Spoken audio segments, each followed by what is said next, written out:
Swayam Prabha. Digital India. Educated India.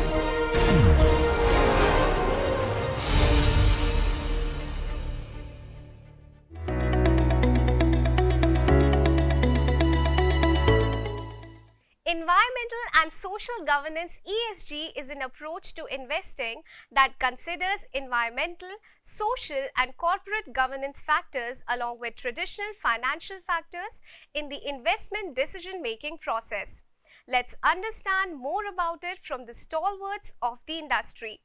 In the first edition of our program on ESG, we have on board Naveen Suri, CEO Percipient, David To, CEO Intuitive, Vijay Shekhar Sharma, founder Paytm, Swapnendu Mohanty, Chief FinTech Officer, Monetary Authority of Singapore, Bin Ru Tan, Deputy CEO of China Private Limited and President, Singapore Blockchain Association, Walter D. Wood, founder, Singlife and Chocolate Finance. We have, to my left, the Superman of the payments world, Vijay. Doesn't need any introduction. Vijay, welcome. Thank you. Thank you. We have Swapnendu, who is the Chief FinTech Officer of the MAS, the Monetary Authority of Singapore, also Chairman of the Board of Elevandi, which is the company which runs the Singapore FinTech Festival. Of course, he's, I think, in my view, the global face of FinTech policy making. I don't think there's another person like that in the industry. So, welcome, Sob. We have Walter on. Walter's, I think, just busy counting money because, but he's just started his second company called Chocolate, which you can see on his T-shirt, and he's currently in the alpha of that product. We have Bin Ru, who is a China expert, a blockchain goddess. She's the president of the Singapore Blockchain Association. She used to be the international head for Ping An's One Connect platform for banks. Bin Ru, welcome. Thank you. And we have David, who's here from NTU, who heads innovation. So David, Vijay has a question for you a little bit later. Okay. So the topic of the panel is why Asia is leading FinTech globally. I'm going to start with Vijay first. And we all seem to be in an extreme funding winter for startups over the last 12 to 14 months. But Asia seems to be that beacon of hope.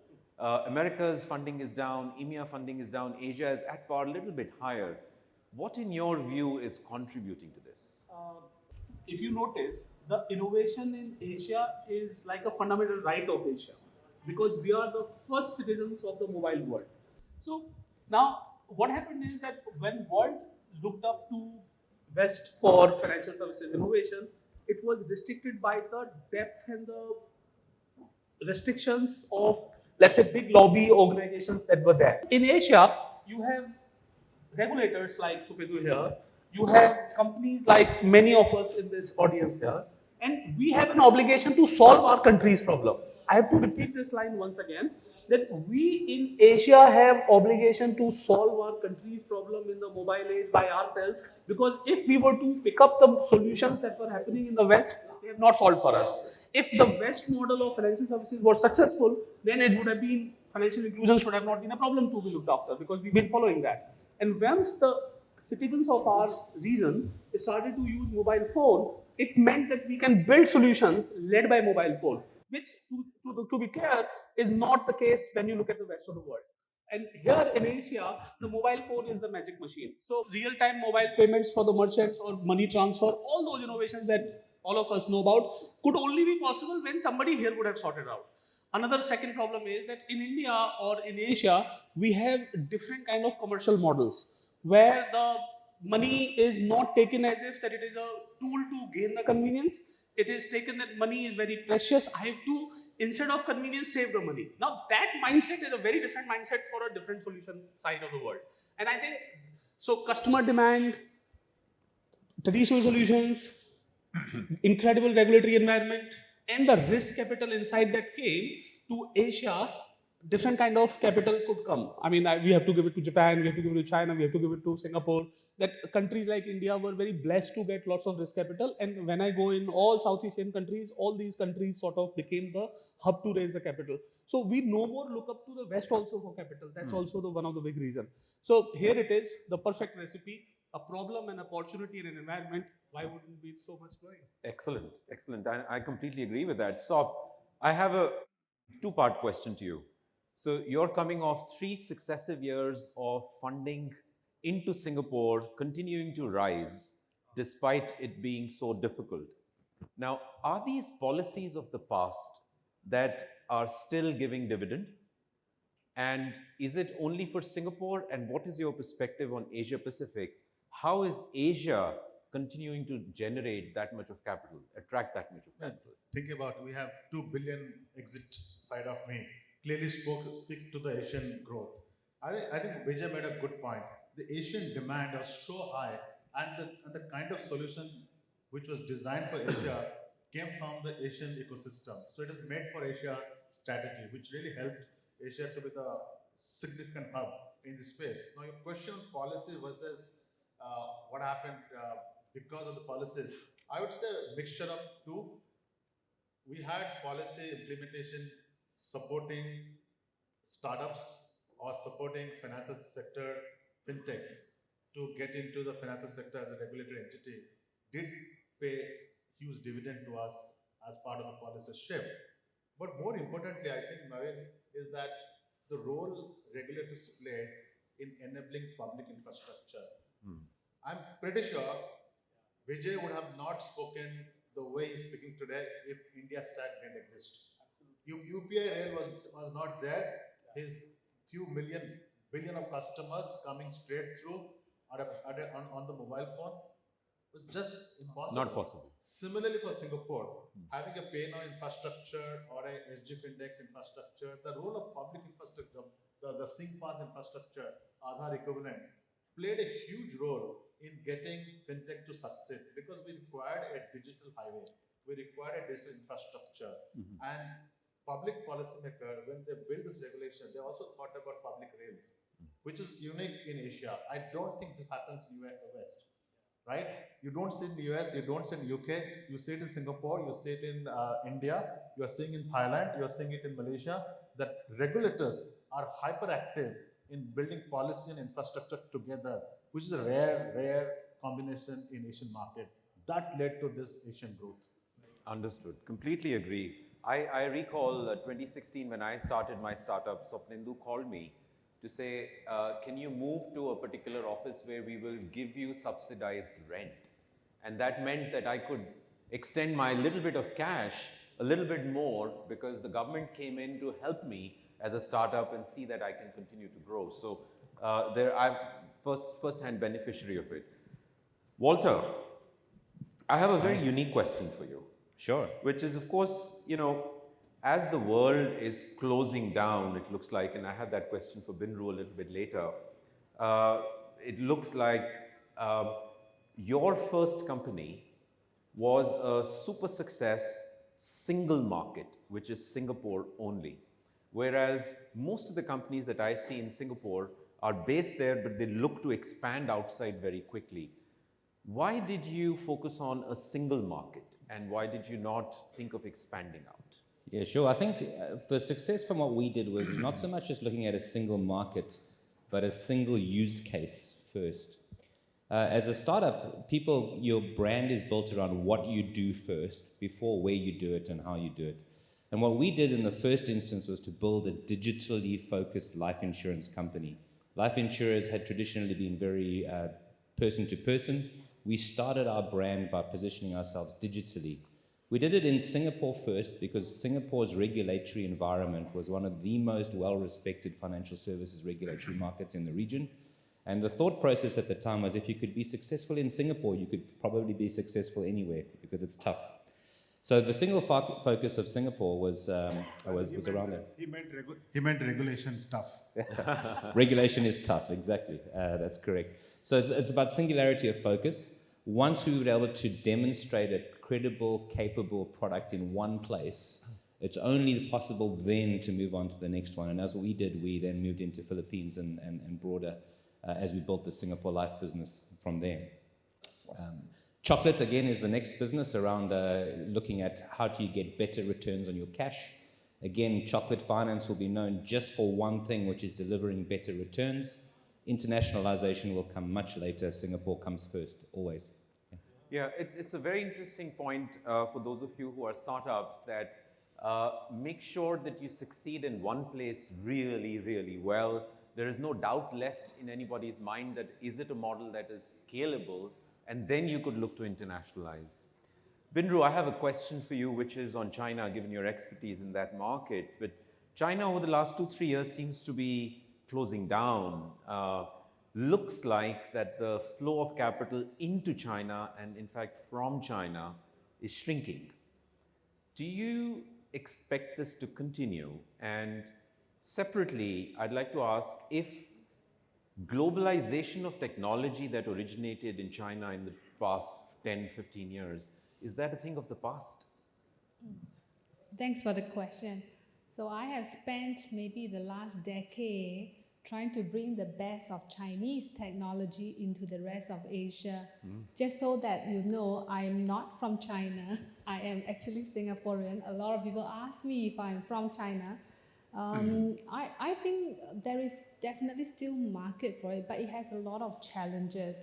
I would say starting back in, say, 2015, coming from the US big tech companies, because my background are all US big tech companies, I have been very, very amazed by the Chinese tech, but they do face a lot of challenges being profitable outside of China.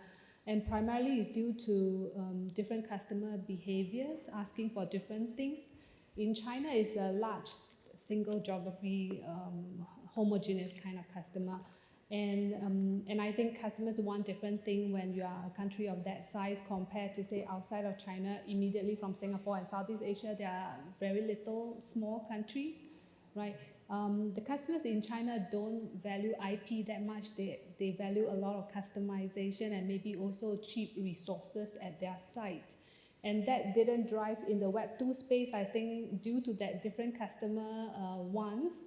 The technology from China to outside of China really face a challenge of how to make it light and agile for the smaller countries.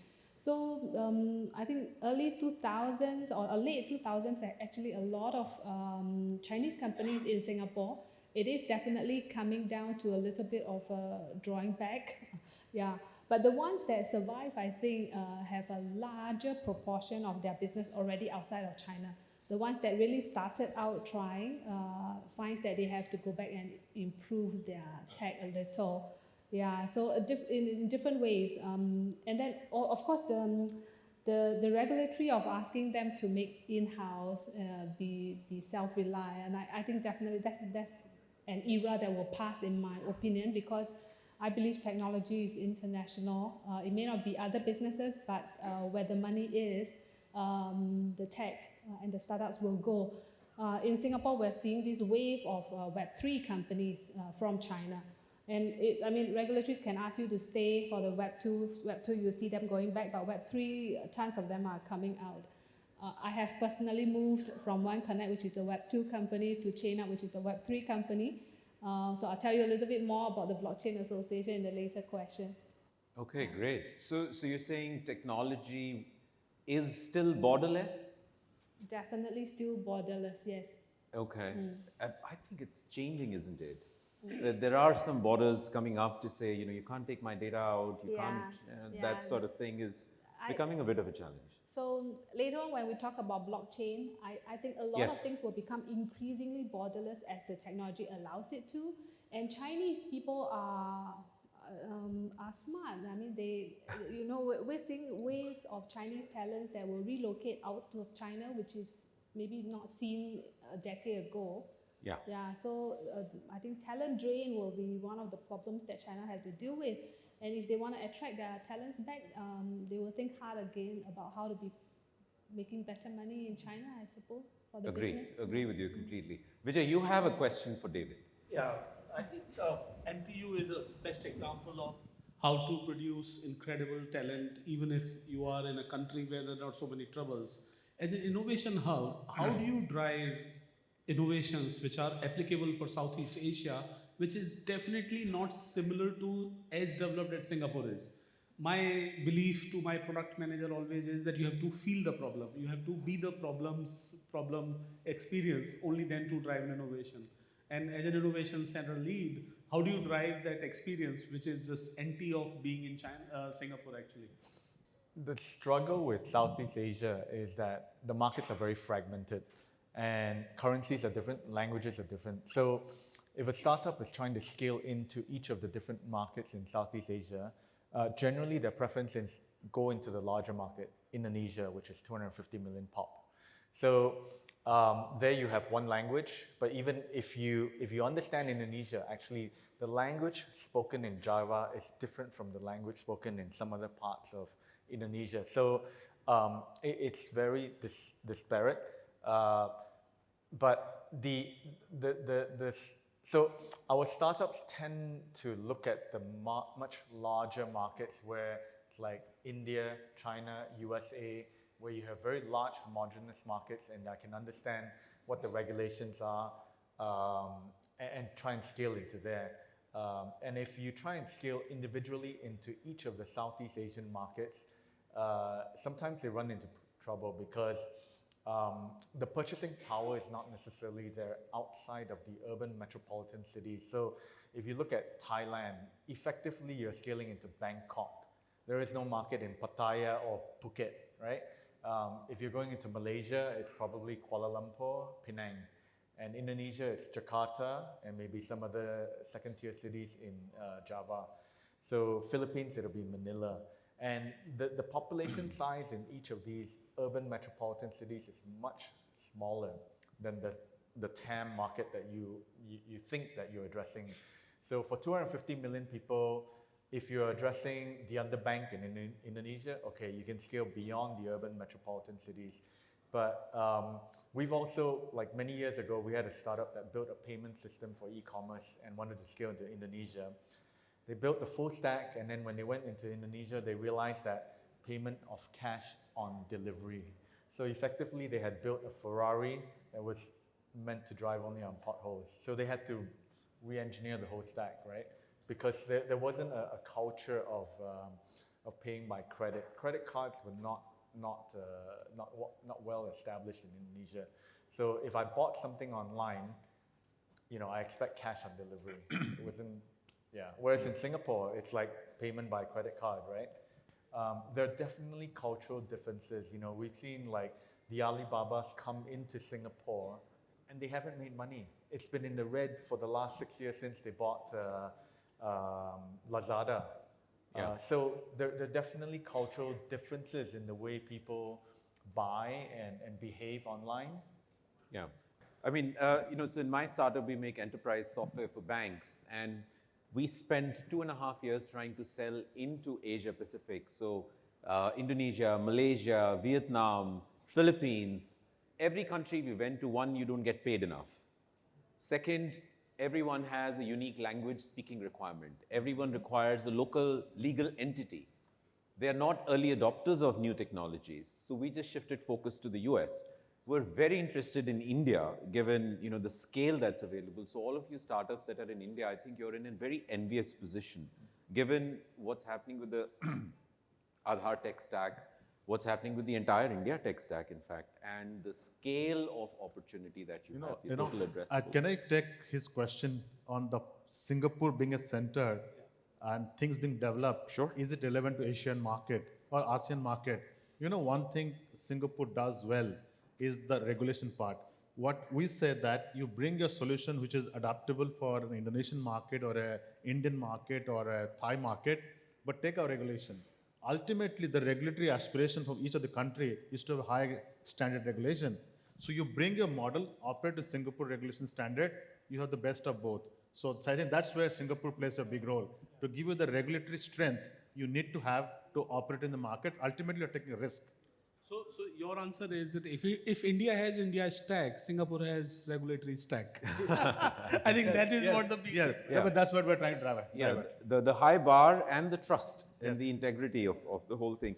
Vijay, what are next untapped areas in the payment space in India, in Asia Pacific, and globally that you think new capital will flow into or more capital will come? Yeah. So let's understand the movement of money is the most important limitation, restriction, or the thing that West did not do the best way. The best part I can tell you is if we are in Singapore, India, or any of the Southeast Asian countries, the money transfer between bank account are nearly instant and they are all the time 24/7 available, which is not the case for now. We can talk about whether you're in US or Europe. Versus now the next stage that I believe, Naveen, is that the funding sources will change. Today we are paying from our bank account. Tomorrow we'll pay from all the asset classes or the funding sources that you could change. For example, like it could be credit, it could be insurance, it could be wealth. So real-time payment from a wealth account, we saw the flare of this in China. Real-time payment from insurance account, that will be the innovation obligatory again from Asia. So for example, like you're in a hospital or a pharmacy store and the payment is showed up, the QR is showed up, you are scanning. In real time, you are figuring out what is the real-time adjustment. Which pocket to take it out Which from. pocket to take it out, and you are showing the payment. So I think once the rails are clear, then innovation on the merchant and consumer side are the next level of innovation. I'm very proud to tell you that we started to build a consumption credit buy now pay later. Mostly buy now pay later is associated with a lifestyle, meaning I want to buy an iPhone, but I have only 15,000. That's an EMI product that India is very fabulously doing and so on. But we thought that can we create a everyday credit? For example, like let's say you are a sabji wala, you buy credit every day in the morning and evening, or you are a normal life which you have a register on a shop where I'll pay you on a month end or a next month's salary. Can we solve for this? And here, as you understand, the merchant is not going to pay and this person may or may not be in the best of the credit stack requirements and so on and so forth. I am fabulously surprised and I'm fantabulously surprised. You will be surprised with as low as 1,000 rupee or 500 rupee credit. So, this is what I so much love about it, that India has solved the problem of giving 500 rupee and 1,000 rupee credit with the loss ratios that are very, very fractional is the word. The word is in few bips. The loss ratios are in few bips. I mean, that level of innovation or acceptance of the country tells me that the payment will be the starting journey point leading towards a credit democratization and reach the way the payment has reached. And that is when the economic wheel moves forward. So that is where my bet So is. that's where you think the capital will move in as well. Yeah. Okay, got it. Sops, over the last 30 years, Harvard Business Review recently came up with an article saying the world's holiday with history is now ending, where economics was preceding politics. Now we're going back to where we used to be 30 years and everything before, that everything was my country, me, and nothing about taking it out from there. It's obviously going to become very hard for startups to get capital then. You could build your product in one country, take it out to many other countries, and scaling would be easier. If scaling is easier, you can attract more capital because you're likely to generate revenue and break even very quickly. Is all of that changing now? Is the era of economics over politics reversing and we are becoming geopolitics driven? And I'll add the question. Let him, he has done a tweet recently. I'm going to add one extra line to it. Considering the era of my country, my politics, my domain is getting primarily there, as a regulator, how do you see the problem of money movement? Correct. And are you favorable to one side of the world, to the second side of the world? Can you survive neutral?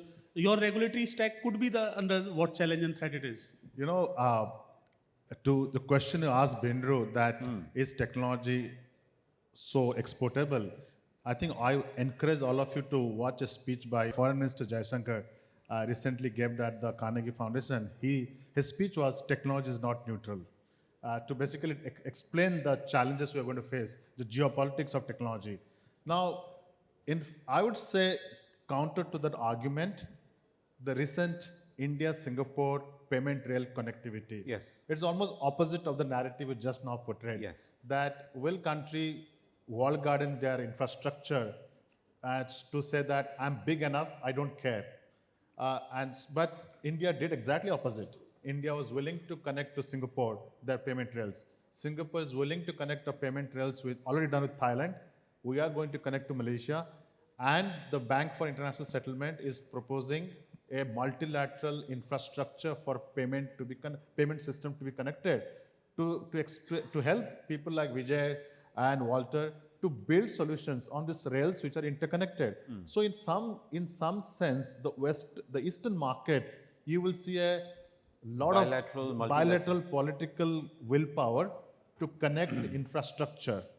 On the capital side, you will see a massive surgery because most of the capital, unlike him, has taken mostly Japanese capital. And where is the capital source from? US? All over. All over. All over. Mostly America, yeah. US. So his capital source will have a problem now because the Western capital, which is now largely fueled by Silicon Valley, will see a massive correction. So the capital flow, investment flow, will see some massive shift.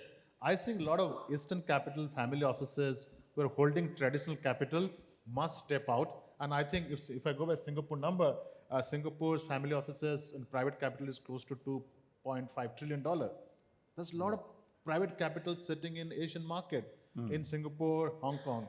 Can that capital be deployed as a response to the West capital going down post this crisis happening for last 48 hours? So there will be that correction, there will be the opportunity for capital to be redeployed. However, this time the capital will come with a lot of risk obligation, a lot of better control. There will be a lot of expectation profitability. I don't think that appetite to fuel capital on a future profitability, which is 10, 20 years from now, will be a story anymore. You got to demonstrate serious profitability path to get those capital. But infrastructure connectivity will happen. Capital will be still there, but much more serious capital with founders committing their profitability thinking on top of the big ideas they bring into the table. Understood. Got it. Binru, a question for you. So, in the last 2-3 years, there is, a blockchain potential outside of crypto. And what are those areas where blockchain can potentially continue to attract capital in the coming 2 or 3 years? And is this in the space of gaming, or is this NFTs, or is it maybe non-retail SME institutional payments areas? Where is the growth for blockchain in the next 2 to 3 years? Yeah, thank you. Yeah, so I run the Blockchain Association now for 3 years in Singapore. We have seen growth in the last 3 years from 30 members to now 450 members. Wow. So it's a good half of them are from China, right? And so very, very good Chinese blockchain talents in Singapore. And you can also see that where I mentioned earlier about Web2 Chinese companies having difficulties being profitable outside of China, you see a different starting point for Web3. So in the SaaS area, China started maybe 10 years later than US. But in the Web3 area, they started on par at the same time. So everyone grew kind of globally at the same time. So we are very bullish from the association perspective with regards to blockchain continuing to make progress. Yes, there is a winter now. So outside of crypto, of course, within crypto, you will see a lot of challenges. But actually, if you look hard into the crypto space, you will find a lot of very good tech from the crypto space, right? The very first example is the technology for exchanges, right? So I actually feel that it's not blockchain everywhere kind of thing. Really, it's going to be specific areas. I think it was everywhere. It's past the period of time that is a lot of hype. It's going to come down to some real use case. So I've moved on to a company called Chaina. We basically build exchanges. We're not a crypto exchange, but then we build crypto exchanges. And within the exchange, if you look at the exchanges, maybe a central exchange of the country or maybe other smaller exchanges, they are mostly manual. And if you look at the crypto exchanges, they are highly automated. Yeah. So just the exchange tag alone, from wallet as a service or listing capabilities, I think in the capital market space, that will be the first one that you can take the tag out of the crypto ecosystem. That will be the first biggest opportunity. Then, of course, there's been a lot of hype about NFT and stuff. I really think that's going to still take a bit of time. But where wallet as a service, as in central bank digital currency, facilitating fiat to crypto or to CBDC, I think those would be those would take off from a payment standpoint, kind of as a branch of payment for sure. And then the last thing I would say is probably digital assets, right? So and a lot of POCs on digital assets, but for sure outside of crypto, that's the biggest opportunity yet to be broadly explored, but we're seeing lots of potential there. And then with the crypto winter, also a lot of banks are taking the opportunity to address the demand for digital assets or digital currency in some form via securitization, tokenization. It's not really taken off from a profitability perspective yet, but the tech from the Web3 space is definitely going to help in that area. Okay, Vijay, you have a question for Binru? Yeah. No, actually, I have a question For David? David. Okay. So, David, I mean, I'm truly fascinated by what NTU and Innovation Hub have been doing. The question I'd like to ask you is, what do you think that we are missing in Asia, or what should be the focus that Silicon Valley, which is considered the innovation center of the world, we are seeing that capital will be accessible, risk capital is going to change a little bit of center of gravity will tilt towards Asia. But what will it take for us Asians to be looked up to as an innovation center, and Singapore has a chance on it? And what would there be to be done or not be? And I think that one of the constants, if you look past the noise, on a 10, 20, 30-year projected timeline, the constant is that Asia continues to grow, the middle class continues to evolve. So then the question is, what does the middle class aspire to in Asia? That is your addressable market, right? And if you look at the addressable market for the middle class who are growing richer in Asia, what do they aspire to? We shop globally now, right? The middle class in Asia buys things from all over the world. We buy things from Amazon UK, Amazon US, we buy things from Taobao in China. We travel internationally. And yet, when you look at the global banking system, it's still very localized. The regulations are, in that sense, local. So when I travel, I used to have to spend on a Citibank credit card. They gave me points for FX. You know, the more points you spend overseas, the more you spend overseas, the more points you gather. But it was actually, what you realize is, you know, they were shafting you because the FX rates were really bad. So what does the middle class want? The middle class wants a fair deal. He wants to be able to buy things on Amazon at a fair exchange rate. So you have things like Revolut and Wise stepping in. But then if you move beyond payments, then what does that middle class want to do? He wants to save. He wants to save, he wants to invest, he wants to spend money for his children to go to the UK to study, or the US to study, or China to study. But the problem is when you are trying, if you're a parent and you're trying to send your kids to the UK to study, and you have to open up a bank account in the UK, and let's say you're from Vietnam, it's very difficult for you as a Vietnamese to open up a bank account in the UK. Even if you're a UK company or citizen, to open up a bank account with Barclays or HSBC takes forever. But the arbitrage came from Wise, Revolut, and some of these other digital banks. So you know, what I'm saying is that the Asian population is growing richer, the middle class is growing wealthier. The middle class has aspirations where their travel and spending are global, not local.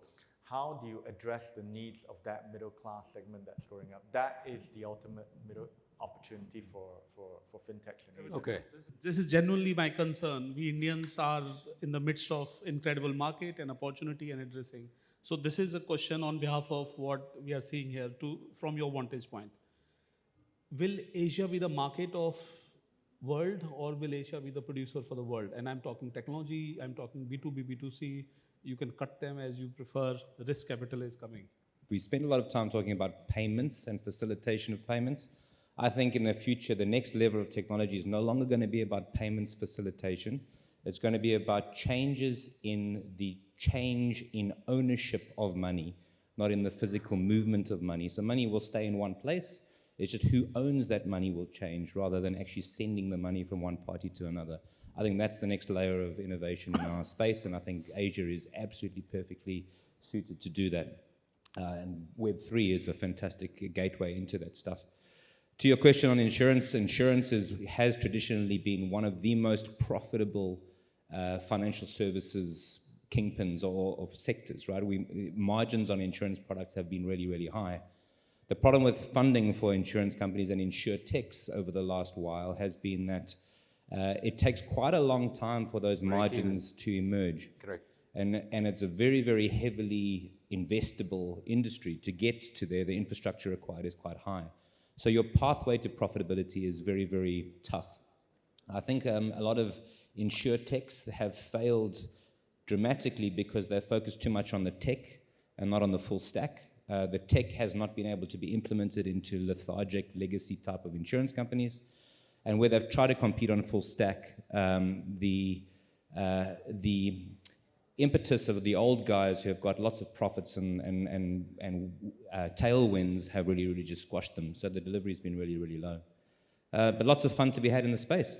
Okay. To add his question, let me give he's getting restless with that question. Asia will be the market and producer of financial product. But we should not always count Asia alone. Global South, Latin America, Africa, and Asian market. To add these three continents, they have the biggest demand, the best demographics to aspire to the future growth. People like Walter, Vijay, the best super success in the next super success will come from Global South. Asia will take a lead because of our technology maturity, regulatory maturity, and experience. So it will be a leader for a while, but the real end point is the Global South. Okay, what is the number one advice that you would, Vijay, give to startup founders for 2023? 2023, bother about money in the bank. How do you spend it? Capital allocation is top of the pop in your mind. Sops, what advice would you give to founders for 2023? I think founders should preserve cash and start building risk management strength. Risk management. Walter, The first thing you need is a very nice t-shirt. If you have a nice t-shirt, you're bound to be successful. If you don't have a t-shirt, you're in big problems. But the real focus needs to be just do one thing. Do one thing incredibly well. Do it in one place with one target customer segment. And if you can do that, then you can move on. Of course, preserving capital is the thing. There is not a lot of capital coming easily, so raise as much as you possibly can in the first round. Dilute yourself as much as you need to survive, but take as much as you can because second rounds are not coming. Yeah. Take as much as you can. Binru, what is your advice to startup founders? Definitely being cash flow positive from day one Cash flow instead positive. of relying on VC funds. Okay, David? I would focus on needs and not wants if I was a Focus startup. on needs. Okay. Vijay, I have my second question for you. What is your number one hope from policymakers in 2023? There's one sitting next to you, but Yeah. The global risks are outrageously different than previous era because of the bordering, etc., that we are talking about it. So the stack needs to be clarified and aligned to what regulators or the government is saying. So clarification sooner, faster, and in a clear language. We saw what happened in crypto. We're seeing what is happening in SVB and so on. So clarifications sooner, clearer, more. so we were in Singapore in a capital meets policy dialogue in November last year. And one of the most amazing things there was said by a regulator from Cambodia. She said, for us policymakers, if we do or if we don't, we are damned either ways, right? There is no running away from it. Sops, what is it that you would say to that question? It actually pertains to you. Well, I think anyway we're damned, as you said. So I would rather take that risk and go with the startup instinct because I like Vijay's tweet when this SVP crisis was happening. He said he reminded himself that what SVP Bank did to him when he started his firm. Yeah. So let's not make one side of the coin story at the big narrative. Take a step back and think policy as a ongoing work in progress. We're getting better every year. Yeah. Walter, what is your number one hope from policymakers for I 23? think policymakers tend to sweep the whole room clean with the same brush. What would really good is sometimes it's good for policymakers to look at the world a little bit like investors. Pick causes or things that they think are going to add significant value to infrastructure and get behind those fewer VC or those fewer businesses that they can really empower, carve out special areas for them, focus on them and see them deliver rather than be a very blanket all-in or all-out approach. Okay. Binru, what is your number one hope from policymakers? From the association, I have seen the most passionate Web3 people, and I know that it is time for the regulators to do a little bit more in the Web3 space, but please take care of the ecosystem that brought Web3 to where it is today. Okay, I know. David? We deal with mostly deep tech at the university. So I think what we're increasingly conscious about is climate change.